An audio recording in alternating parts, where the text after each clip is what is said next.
Hi, I'm Hance, and I'm here with our collective I Ching reading for this week. So, this week we have a pause in the concupiscence of springtime. A pause to really embody everything that's emerged so far. And that's manifesting in hexagram 35, which is ease, enveloped by hexagram 29, which is shapeshifting. So there's still a lot of tumult, and how we meet that tumult will make all the difference. So 35, ease. I'm reading from my book, Oracle of Emergence, an evolutionary I Ching. It's available on Amazon. As are personal readings. If you come to my website, reihance.com, reihance.com, to the Oracle of Emergence page. And you can listen to other people's personal readings on my podcast, the Fuck Suffering Podcast. 35, ease. Emergence beyond embodiment. Spacious and permeable skin. Surrender to ease. There's no need to force anything. You're naturally splendid. What you do is as obvious and inevitable as what a plant does. You simply move with the time. You are revealed as it is revealed. You emerge from causes and conditions without friction. So we're through this time of budding in spring. So the buds are all out. And now the pattern is clear. Now there can be some ease after all of that extra yang energy of the bud coming out. Now there's just a little bit of a yin moment of just that opening, just that surrender to the pattern, surrender to the next correct action. Your body knows what to do. Let it lead. When things move in this way, you know you are with what is yours, doing what is yours to do. You don't feel confused, do you? No more than the sun and moon are confused about exactly where they belong in this moment and what they're doing. Weather may obscure their light here and there, but sun and moon keep showing up. Yield to motion like sun and moon, steady and reliable. They make vast and easy progress across the sky, illuminating everything. You are their companion, luminous like this. You are out of danger of self-abandonment as you feel the ease upon you now. The self of non-self, embedded, embodied, enacting. You don't need to wear yourself out going against the way. Continuous ease. Ease brings stability, relaxation, stability, clarity, patient, kind, and nourishing, eternal, intimate, pure, and joyful. This is the hexagram of the Bodhisattva at work. Compassionate, easy expressions of great power. The hexagram before this is hexagram 34, power. Power flows now, supple as a summer river. Be grateful for this time of ease. Respect what is sufficient. No need to push for more. No need to push at all. Allow the river to run through you. Don't dam it. Put your feet up and let it carry you. No gushing, just flowing. Our culture mistrusts ease. I mean, if we embrace ease, can laziness be far behind? They're very different. Only one has self-compassion in it. Don't confuse them. You will be received how you receive. Receive and be revealed. Only your responsiveness is in your control. Open your system to all available free energy. Move with it and order will emerge. A lot of people confuse slave mentality and work ethic. A good work ethic doesn't demand extraneous effort. It's not about showing how hard you can push, but how can you do what actually needs to be done? Can you feel the difference in those things in your body? Can you? Ease begets confidence. Extra effort limits. When we talk about that je ne sais quoi or it factor that someone has, it's usually ease. Ease increases your attractiveness tenfold. When you're in ease, you're magnetic. When you're forcing things, there's a clench that limits your own radiance, limits your magnetism. So we have 3 transforming lines between ease and shapeshifting this week, hexagram 29, shapeshifting. So I read the second hexagram as that which is enveloping the core situation of the first hexagram. So primarily right now we're in ease, but what's surrounding that is shapeshifting. So part of our ease in this moment will be our capacity to shapeshift, our capacity to flow, our capacity to be fluid. So the lines connecting those two hexagrams like umbilical cords are 2, 4, and 5. So here's line 2. Sometimes the path is dark. That doesn't mean it's incorrect. That's so important. We want to run. We think if something goes dark, then it must be bad. We have this whole connotation that negative means something to avoid, where that's not the case. Not if we want to be fully alive. There will be losses. Sometimes the path passes through bogs. Sometimes it will seem dark for a very long time indeed. I had a nice long 8-year stretch of that. Sometimes you will walk alone. This line is reminiscent of Cinderella. During her dark night of the soul, as she grieved and grieved freely, that's an important part, grieved freely, her fairy godmother came to give her just what she needed when she needed it. She wouldn't have been able to use the gown or the carriage before that very moment. Causes and conditions are aligned for a blessing. Open to your ancestresses now. What have you inherited from your grandmothers or great-grandmothers that is exactly what you need right now? Is it your laugh, your fortitude, your hair, your name? Ask out loud and listen for the answer. It's okay if it feels crazy, ask anyway. Out loud. Sincere sorrow is received and subtly answered. Pretending things are okay tightens you against receiving. Sometimes ease looks like how you welcome grief. Sometimes ease is waiting under grief, pink, pulsing, and patient. Ease isn't always comfort. There's a lot of paradox in there. Ease isn't always comfort. Confidence is not about certainty. It's about how we move with uncertainty, how we metabolize uncertainty. So line 4.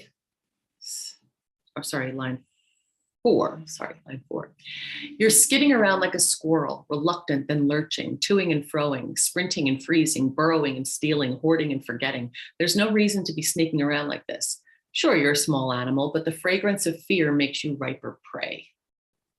So this, so many of us are addicted to struggle. We get caught in that slave mentality as opposed to work ethic.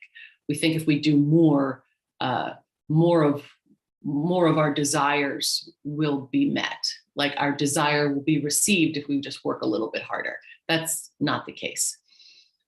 I just actually recorded a podcast where we talked a lot about Wu Wei, this concept of Wu Wei, where there's just like doing nothing, just following the flow. And that's very much what this reading is about for this week.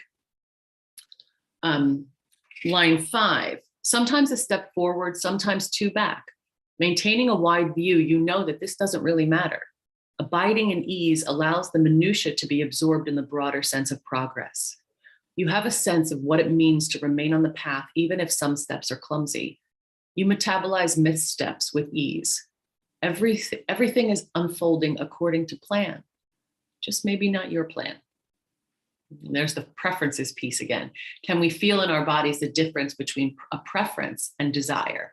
Can we feel when we're really being moved by our life force versus when our mind just, I wanna, gets into that spot where we start pulling at something that doesn't belong with us, but we really, really, really, really want it. We crave it, or we really, really, really, really don't want it. We're averse to it.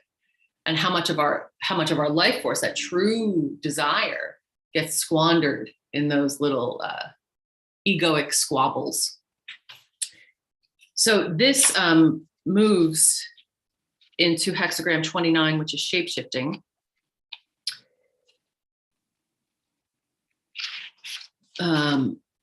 This is water over water. Water is the trigram, so it's water over water. So this is all about,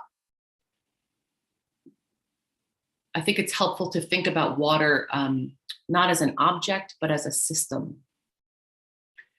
And our bodies are 70% water. So how are we a part of that system? How every time we pee, every time we swallow, every time we breathe out some of that moisture, we are a living, perpetual, continuous practice realization of being part of the system of water. And water is the lineage of life. So with that every breath, with that every pee, we are participating. And it's better for us not to turn away from that and think that we're separate or special, but that we are fully turned toward that and flowing with that entire system and emerging from that entire system, because that's what's actually true. You've fallen into the chasm between your life force and your life. Why are they so far apart? Flow over cliffs and out of eddies by shape-shifting like water.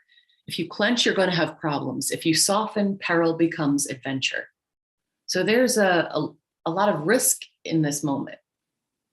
There are things to be risked. And as I said in the last video, like Jeanette Winterson once wrote, what you risk reveals what you value. So what are we willing to risk right now? What cliff are we prepared to jump off? What leap are we prepared to take with ease? What peril are we prepared to meet over and over again until it becomes adventure? Let go of form. Solidity will only bring collisions now. That means also identity. What identity do we cling to? How much do we need to proclaim a certain identity? And how much does that create this chasm between our life force and our life? Hold identity like water. Move with changing conditions. Flow over cliffs and out of eddies by remaining soft. Nothing is solid. Don't pretend it is. No faking it till you make it now. There's no ground under your feet. Dive deeper. There's freedom here if you don't resist. You will learn what you are capable of and how a worst case scenario can be a gift. Daring is just another way of saying energetic surrender. Surrender is not passive. Surrendering form requires your participation, but it will happen without you too. It's really up to you. Moment to moment, you respond and are transformed, moving through the rapids of causes and conditions with increasing ease. Responsive navigation through perilous terrain is yours now if you remain fluid. Through shape-shifting, your essence becomes clear. Repetition of danger turns peril to adventure. Which abyss do you keep diving into without becoming fluid? What's the one rock you keep dashing your skull on? What's the pattern? Can you love this repetition? Can you love that rock? Can you notice what keeps bringing them together? Is it your trauma? Is it just a habit? Or is it a preference that has the ability to be very loosely held and released? Do you love your life so much that repeating any one day over and over again forever would be a joy? If not, why not? What part of yesterday would you hate to do again? Do it again and again until you love it so much that it's no longer a burden, until you are honed by it, like Bill Murray in Groundhog Day. Find the patience of water. Water transforms again and again. Now an icicle, now steam. All water on earth has always been here, changing states again and again. It carries the memory of causes and conditions. Water carries all that memory. And if you look, we translate this word sati as mindfulness, you know, the whole mindfulness movement. Sati actually means remembrance, remembrance.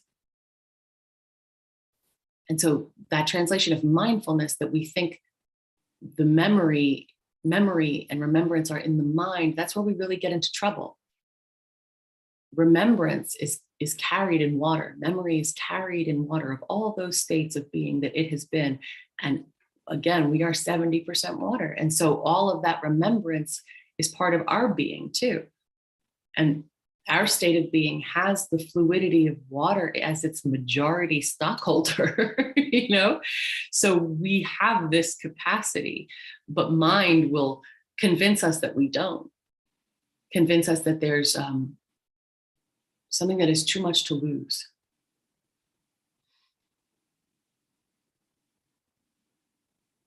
All water on earth has always been here, changing states again and again. It carries the memory of causes and conditions. We are like this body, that body. We are more than 70% water after all. Water in a lake rises in condensation to make clouds. When the rain falls, water returns to the lake. Maybe different water, maybe not. Maybe it's been here before, who knows? Water changes state, shepherded by bigger unseen forces. Water is the lineage of life itself. Water belongs to water. It meets itself again and again, as we do. It moves through us and around us all the time, altering and enabling life. Water lends us its capacity for rapid state change, comforting or drowning us. There is stability in moving with flux. There is stability in this hexagram. There's stability in ease. That stability emerges from the reversals. That stability is dynamic. It's not stagnant. And when we want stability to be safety, when we want to be safe rather than stable and moving with the dynamism of the system, that's when we step out of the flow of life and we start to see a chasm between our life force and our life. What is unbearable? Is it still unbearable when your feet touch the bottom of it? Go all the way down and find out how buoyant you are. Do you avoid danger or allow it to show you what you're made of? Are you scrambling out of the rapids trying to find dry, high ground? That's a reasonable strategy, but try shape-shifting first. That way you learn trust regardless of your position. You learn how to float when you feel like you're drowning. That's so important. That's maybe the heart of all spiritual practice. And Zen, in the Genjo koan, there's this part where the heart of Zen is when the dragon meets the water. But I would suggest that it's not just when the dragon meets the water, but it's how willing she is to be engulfed by it. How willing are you to be engulfed by grief, by ecstasy, by whatever state of being is presenting itself to you right now? We forget that Jonah gets spit back out of the whale.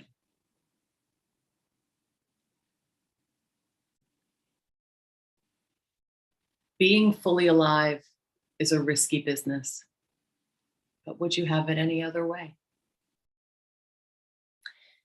Yeah, we're living life on life's terms, as we say in AA, not the other way around. Ease.